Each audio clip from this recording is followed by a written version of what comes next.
versus Allister. Ooh, and we do see the switch to Empoleon. Very interesting. So Jukem going into his toolbox, picking a character that as Chef said, we've seen him use so much. And really Jukem defining Sceptile in a lot of ways, but Jukem also defining Empoleon in a lot of ways. He's really the preeminent Empoleon player in the entire world. This is a matchup that a lot of people says can be tricky for Empoleon, but the last matchup Jukem played, a lot of people would say that Sceptile beats Suicune. So who knows, top level, we're really playing player versus player, but a really nice jump over there for on the Aqua Jet and a grab for Allister, starting things out. Oh yeah, I love that. Using Clear Smog to get rid of all the projectiles right in front of Empoleon, which is going to be obviously very strong against a projectile-heavy character like Suicune. And as we see the double 8X coming out, still like to call that the burn side. A lot of 8Xs. That must be some reason. There must be some reason why we're seeing that a lot in this matchup in particular.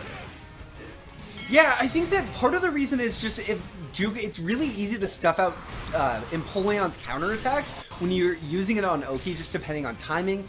And it also just generally covers jump outs. And Jukem, that character who likes to do a lot of jumping, even with Empoleon.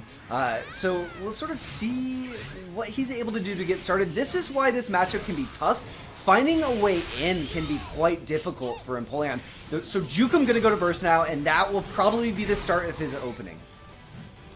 Yeah, and really all he needs to do is land one hit. I mean, oh, that was weird. Oh, okay, only 8 seconds left on the clock. Burst to burst.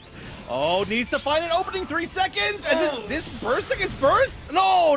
It's just going to be the burst attack coming out of Suicune. I couldn't tell what that startup was from Jukem, but that is definitely going to be more than enough. And Allister using his burst to effectively negate Jukem's, which is a pretty big win for him. Yeah, definitely. Not only able to close the round, and Jukem sort of starting out behind in resources if he hadn't chosen to use that burst there. Jukem sort of baited into going to a Clear Smog there at the end, just not sure what option to go with to get rid of the Icy Wind, but looking strong here, winning this for first field phase. Empoleon, all a momentum-based character, and he's off to a good start here. Allister, though, gets over the Rock Smash and gets a nice whiff punish on it. Great matchup awareness coming out for Allister here. Oh, I like the backdash to get out of the charged homing attack, but Allister finds another opening, and now Jukem's in the corner. He's going to have to find something here. Wow, challenges with the 4Y to actually get the wall. Not going to get the full shift here, but there's not a lot of phase shift points left, which is going to be nice. Or maybe not. Maybe I'm wrong. I mean, Empoleon does have the ability to do so much damage without really adding very many phase shift points in burst, and we can see how quickly the damages add up. But Jukem already taking the lead. Oh, he gets the hit. Doesn't get the wall damage, which is going to be a really nice boon for Allister, but he's going to go down to 1 anyway. Yeah, calling the Victini, this is going to give him burst, and Allister able to use that little bit of meter, fully charging, and just goes straight into Synergy Burst. Now going back to the Icy Wind. Look at the chip damage coming out for Allister, and very smart option there from Jukem. He says, I can't really do anything about this, so I'm just going to walk away, use the space that I have. That was really smart. But Allister working his way in, now forcing Jukem into a bad situation here in the corner. Jukem lasting out the Synergy Burst, though, not able to close out at this time. And dashing in and getting the counter attack on the Icy Wind. Jukem gonna tie it up 1-1.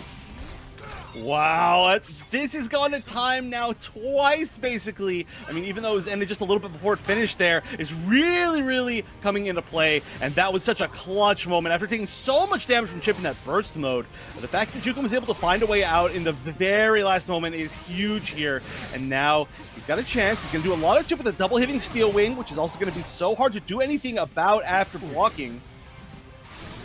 Yeah, Jukem's been doing a really wonderful job now mixing up his timing. I think the adaptation in terms of how Allister is timing his approaches and his different options here, Jukem is getting a handle on it. The way he used Aqua Jet in the last field phase. Allister with a nice grab break though.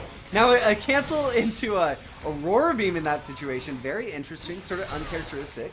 Trying to stuff that out, but now, oh, Allister just goes straight up with the CAY into the air and punished for that reversal attempt. Jukem now looking very strong here.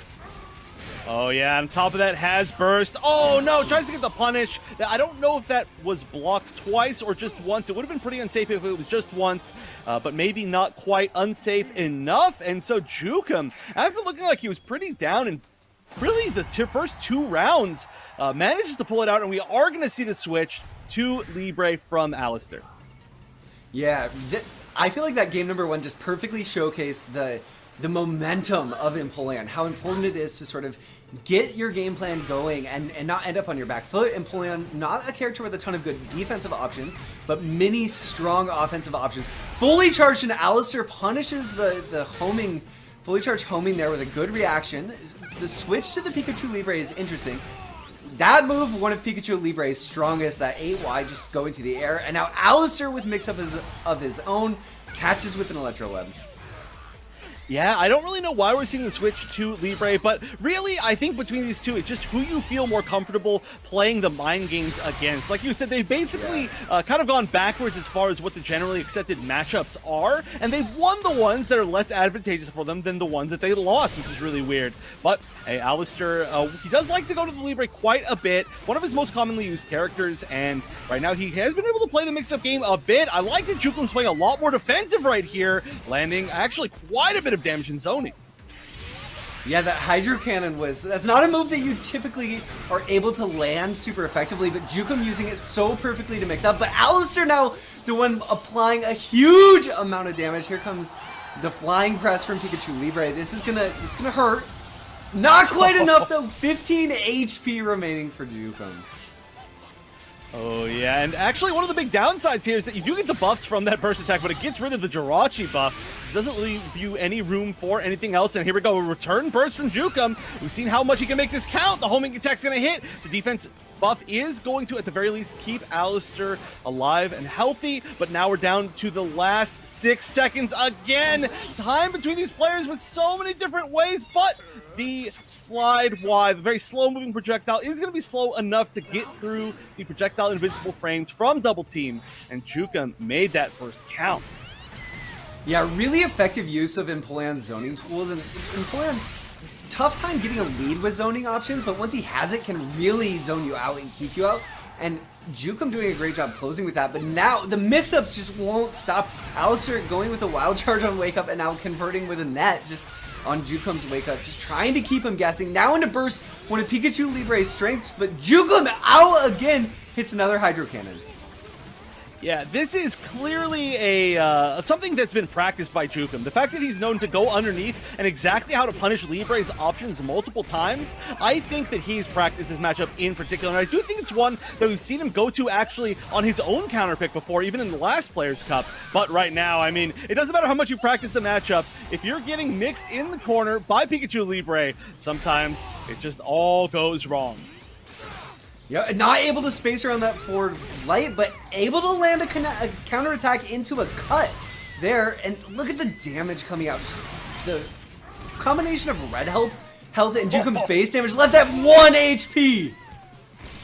Oh, and that one immediately disappears as it looks like the Empoleon pick is really working out, going up 2 games straight against Allister.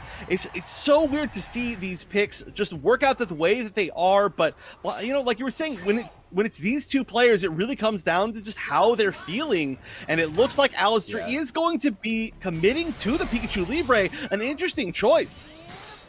Yeah, and of course committing to the Pikachu Libre, because if Allister wins this match, we're on set point for Jukem. If Allister wins, he's locked into this character for the remainder of the set. We'll have to close it out.